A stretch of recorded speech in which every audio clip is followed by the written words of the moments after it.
die Seun Jesus Christus. In Johannes 1 vers 1 lees ons, in die begin was die woord daar, en die woord was by God, en die woord was self God. Dan lees ons in vers 14 verder, die woord het mens geword en onder ons kom woon. Dit is baie duidelik, dat die woord hier, die Seun is, wat Jesus Christus is. Wat ons hier moet verstaan is, Jesus was nie 'n nagedagte en het in die Nuwe Testament gekom nie. Jesus was reg van die begin van tyd af daar, saam met die Vader, van ver voor die skepping. Jesus is nie gemaak nie, hy is God en was nog altyd en ewig daar. Die hele skepping en alles wat ons vandag sien, leer ons in Johannes 1 vers 1 tot 3, is deur Jesus gemaak. So God die Vader het die opdrag gegee en Jesus was die uitvoerende mag. Hy het die skepping as te ware geskep. En hy hou ook die skepping in stand.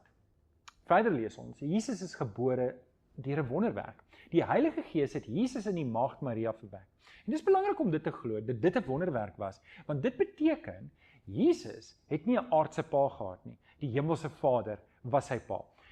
Hoekom dit belangrik is, want as Jesus 'n aardse pa gehad het, as Josef Jesus se pa was, dan was Jesus in sonde gebore, net soos ek, net soos jy, en sou hy nie vir ons sonde kon sterf nie. En dit bring ons by die volgende belangrike punt.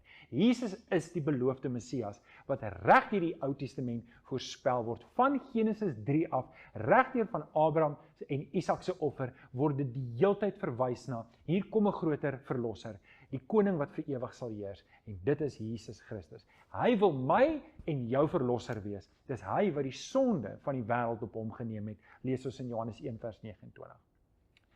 Ons lees ook in Efesiërs 1 vers 22 tot 23, Jesus is die hoof van die kerk, en hy wil die gemeente bestuur deur sy woord. So die taak van die kerk is om Jesus se verlossingswerk bekend te maak aan die verlore wêreld.